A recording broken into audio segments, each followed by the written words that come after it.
Hello, guys. Today I am making my review about The Undoing.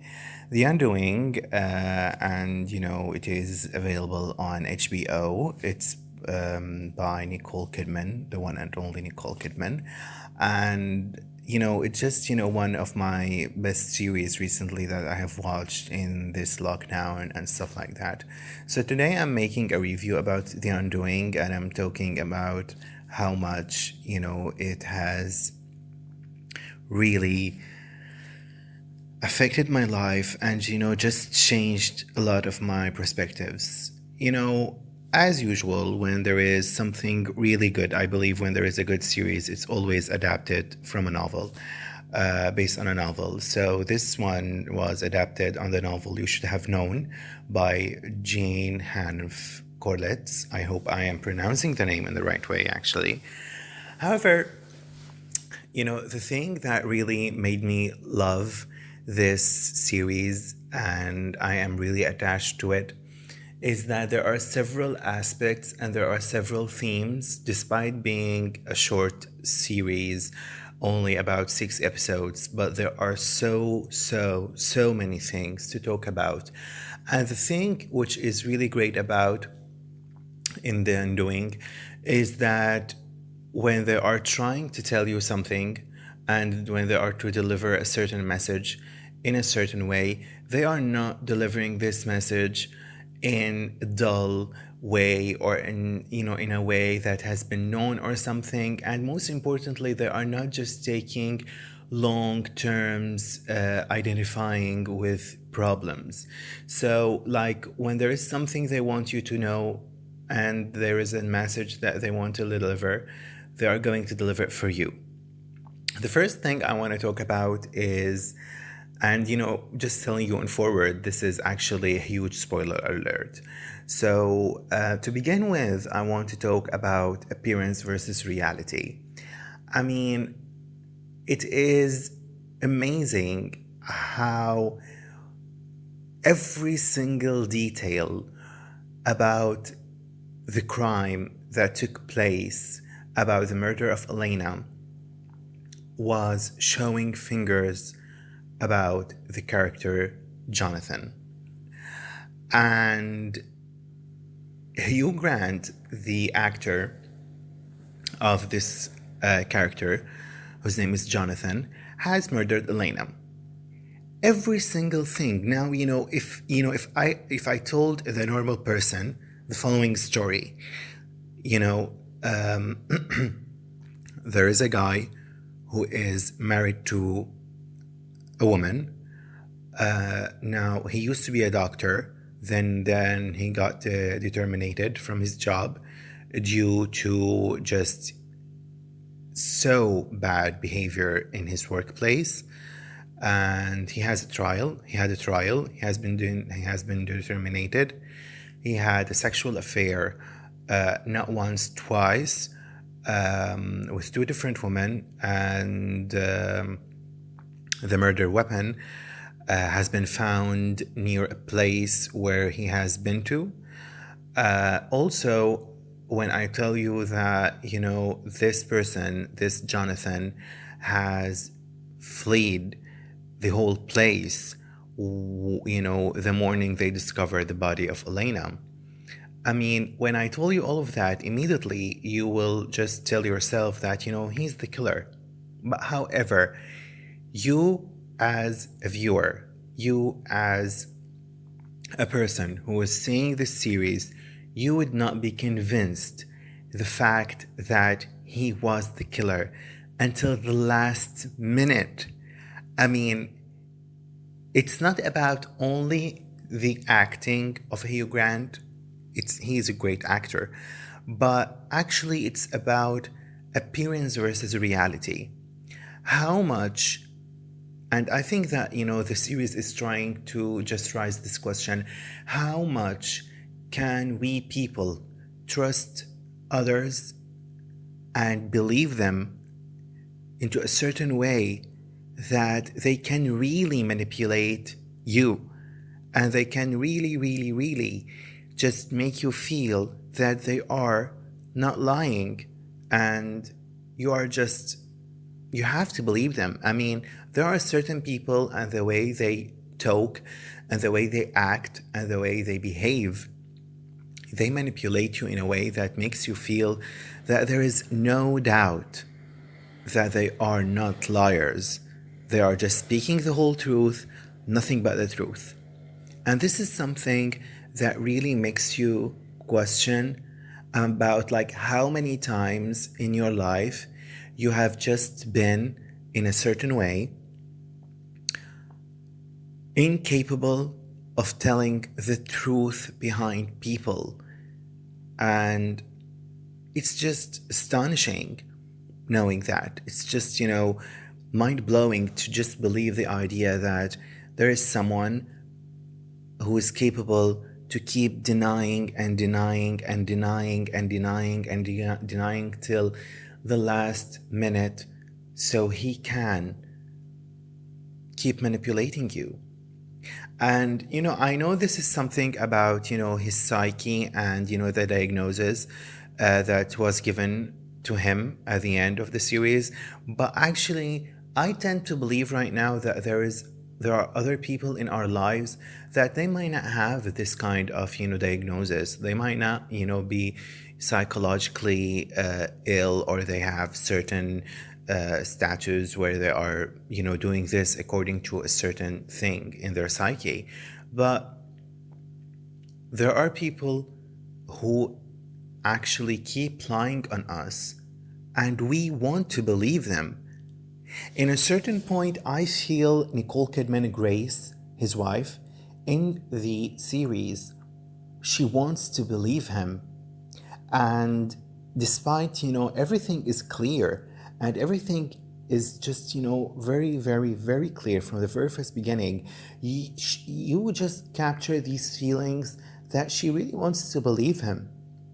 She doesn't want to, not to believe him, because in a certain point, this actually might come into your life, because there has so many things in our lives as people, and we tend not to question them.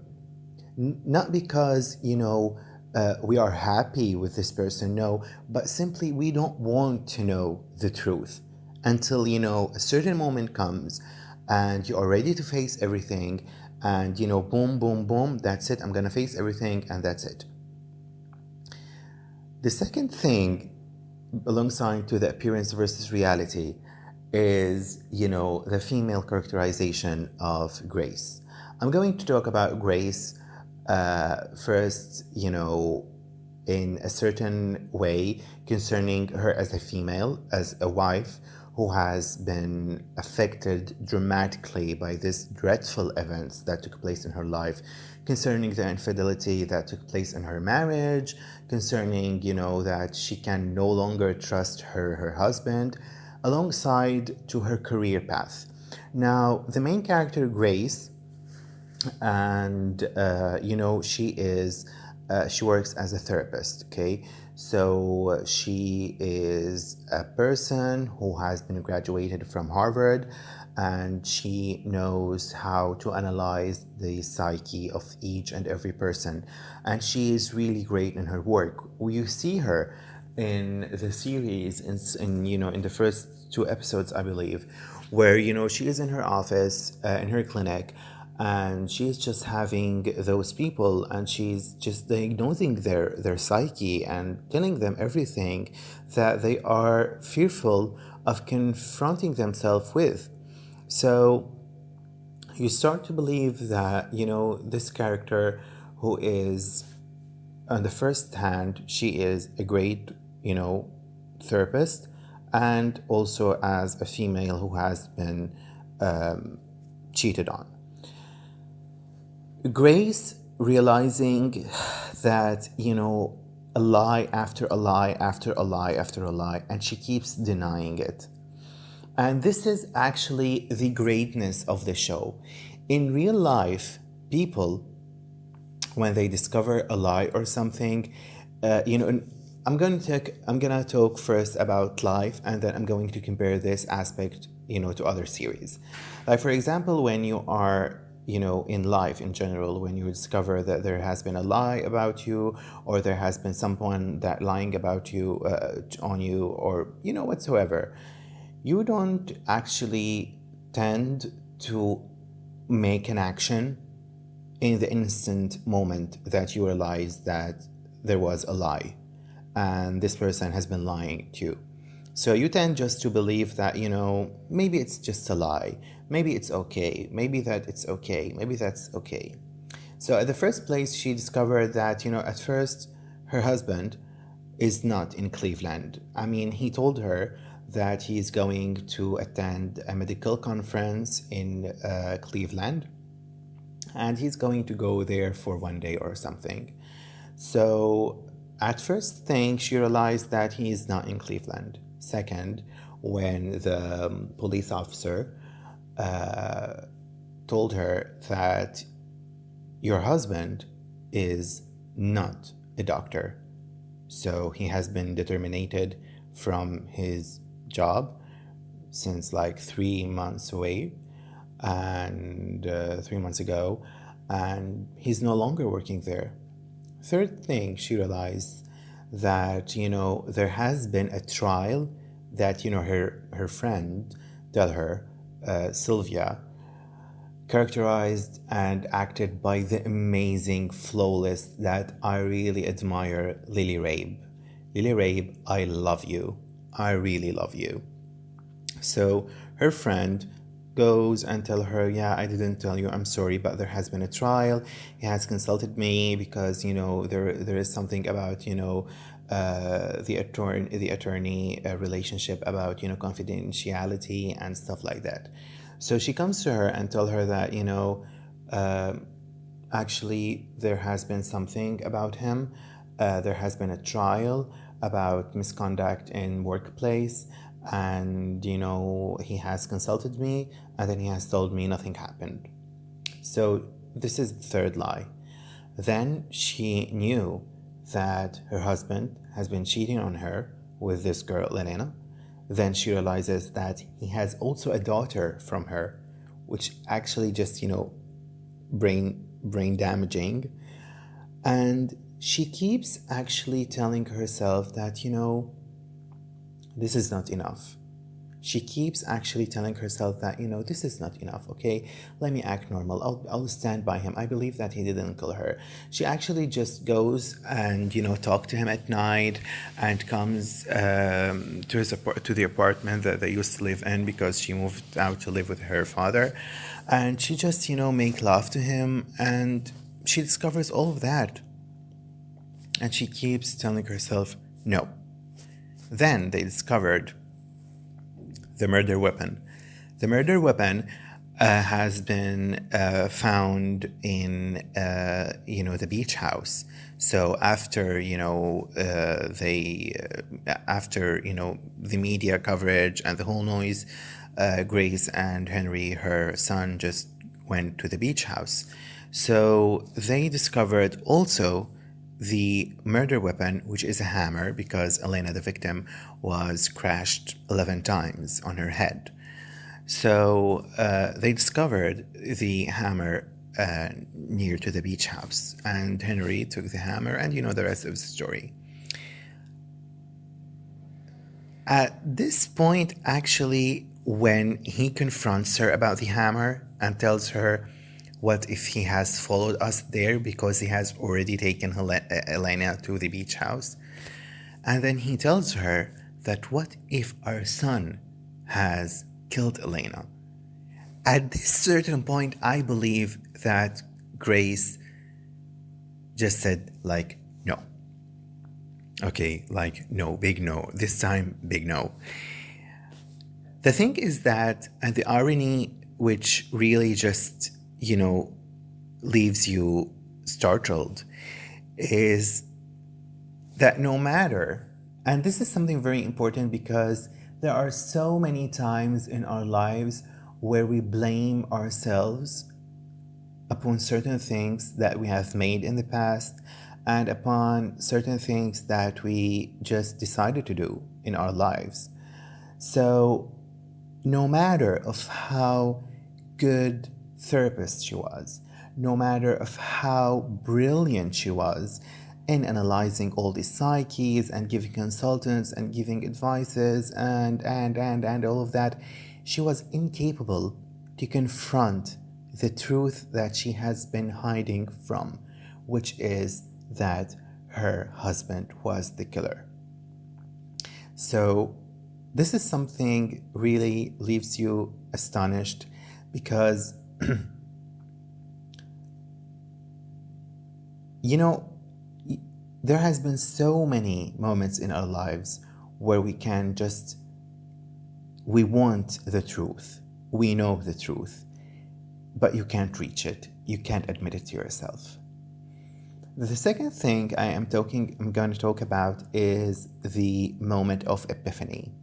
So this wake-up call moment, which is also done brilliantly amazing in the show.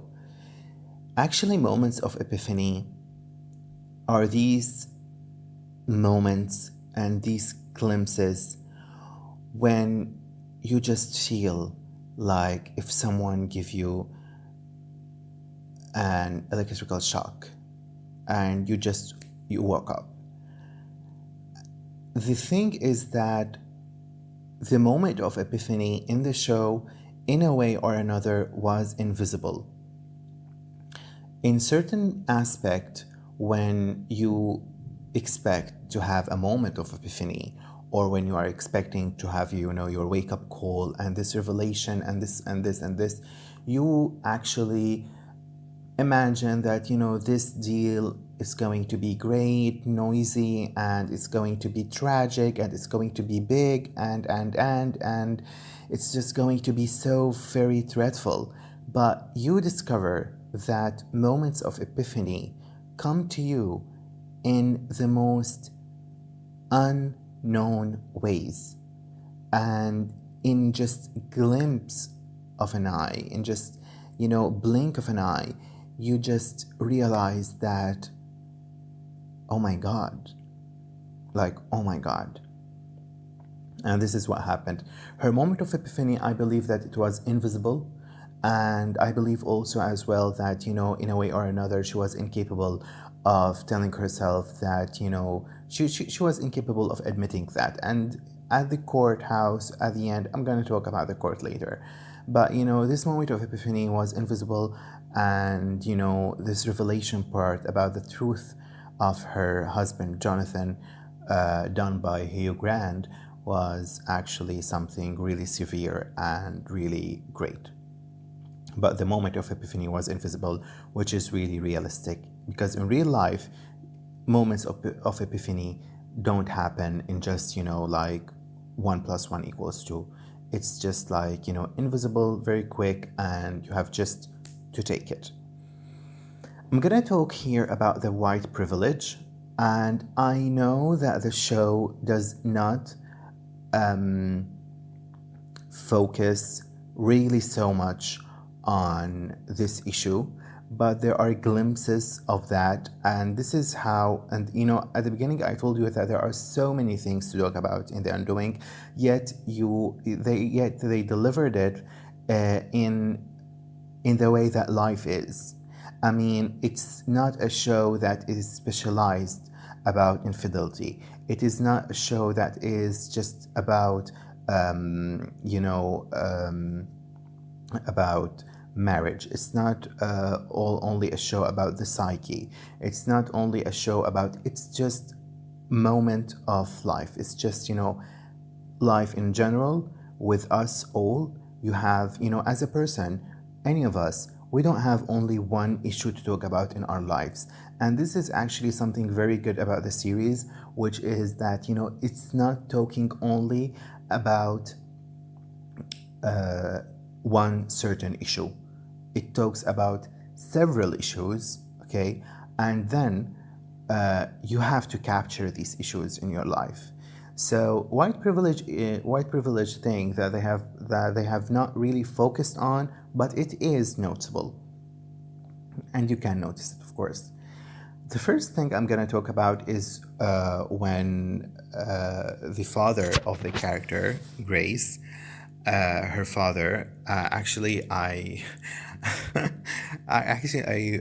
forgot the name of the character in itself, the father. But you remember in this scene when okay, so yeah,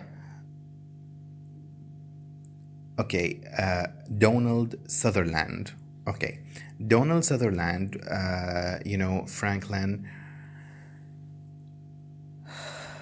Franklin.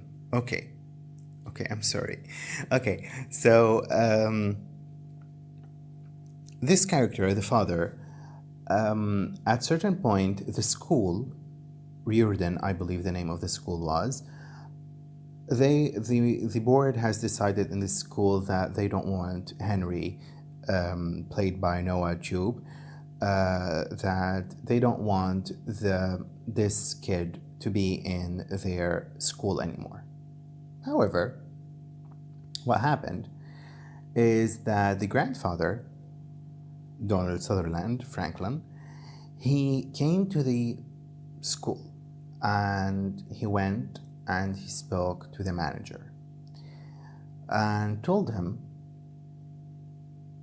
a dialogue that is very, first, powerful not in a good way, second, very realistic. The point of, or the summary of that conversation is that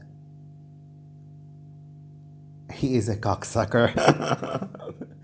I don't know if this is allowed to be said on YouTube, but but what the thing is that, and he has actually identified the meaning of this term. Okay, so he said that it's not the way that right now it is known in between homosexuals. Back then it had a different meaning. And thinking about that, it means sucking the blood and sucking the soul of the person. So he just told him, in a way or another, just do the thing I want to do, otherwise you will see things that you can't imagine.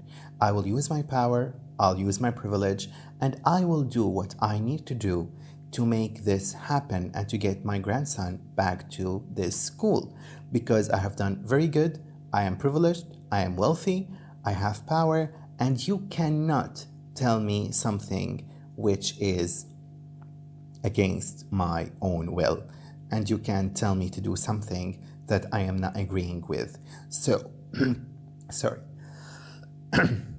So it's either you have to do this or you are going to face things that are dreadful for you and for your school. This is one thing about white privilege. It's not only about this thing. I'm going also to talk about other things. The second thing is that hiring the best lawyer in the town. And there is a big irony, is that the lawyer of the lawyer that is.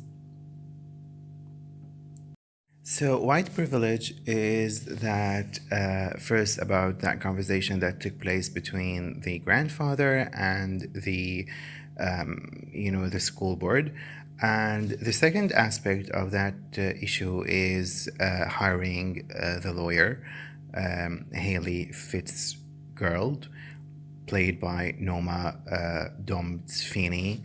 I am hoping I'm reading the name right. So, the irony in this part is, the main character, the victim, Elena Alves, played by Matilda de Angles, and her husband, Ismael Cruz Cordova, Fernando Alivius, and Miguel. So they are trying to tell you that they are immigrants and they are not, white Americans. They are Mexicans And they don't focus a lot on this, but they are just showing you this by names, by color, and. The main irony is that about white privilege is that they hired the best lawyer in the town, and she was black. She was a black woman. And here, actually, this thing it tells you, actually, it is really I believe that there are so many people are going just to agree with me. They might not agree with me. I don't know. Because you can't actually formulate a good vision of that. But this is actually about a white man who has killed a woman, okay? And he has been defended by a black woman. So there is this kind of irony that you capture because this black woman is actually defending a killer. I really don't want to go through this aspect because a lot of people might say that, you are turning things into racial view of point and blah, blah, blah. But I don't believe so because in this way, okay, it's really astonishing. I mean, you can't actually believe that money can do things to people like that, but actually it does. Eventually, it does. So this is something that I'm not going to talk a lot about because it might be clashing here and there, but I don't know. So, moving now to talk about the third aspect of white privilege is paying his bailout. So they have paid $2 million and they just get him out of jail from, and it's really funny in this part because like the way Grace didn't ask her father to do this, but she was this kind of the little daddy's girl little daddy's girl that she wants to get helped and she wants her father to help her through this ordeal. So just okay, my lovely daughter wants me to bail her husband out who has murdered someone, and I have to do it because she's my daughter. So you just feel like okay, this is also white privilege, and it's not focused upon a lot. Now I'm going to talk about the relationship between Lily Rabe, Sylvia Steinitz. I'm going to talk about the relationship between Lily Rabe and Nicole Kidman, Grace Fraser. They are friends in the show, and there is an amazing catchphrase that I that I have been always listening to about Lily when she just about Sylvia, the character Sylvia, when in the first, I think in the second episode, when she tells her that it's always the F word, husband. It's always the F husband.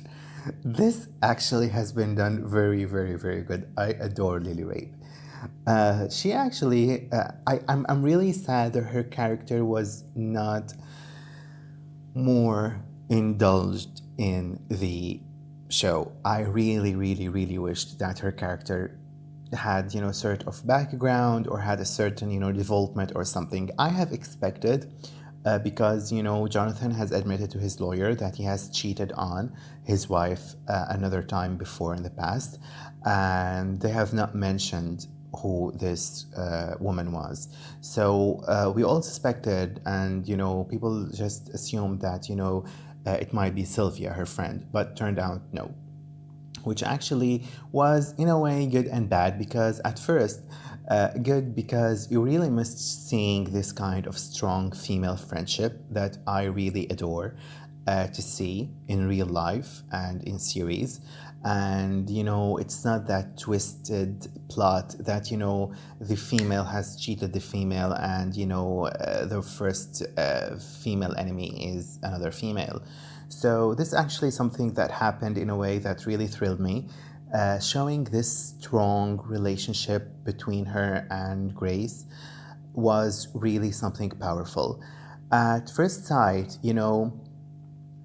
Lily takes the character. If I'm gonna try just to identify more with this character. Sylvia, the character, is a single mom, and she has a daughter. She is a lawyer, and she's just a person who is you just feel her existence, and she just captures you. Okay, you just feel her existence, and she's a person with a certain judgmental eye, yet she is this strong person who will support you, who will stand beside you, and who will not leave you. At certain points, you see that Grace was abandoned by everyone in the school, by her old friends that she was sitting alongside with, days before the murder, when she was abandoned by everyone. Sylvia just stood around her. She stood beside her. She just took her by the hand, grabbed her, and told her that I'm here with you. There is really certain moment when Sylvia and Grace were just on the phone, and she was telling her, "What do you think?"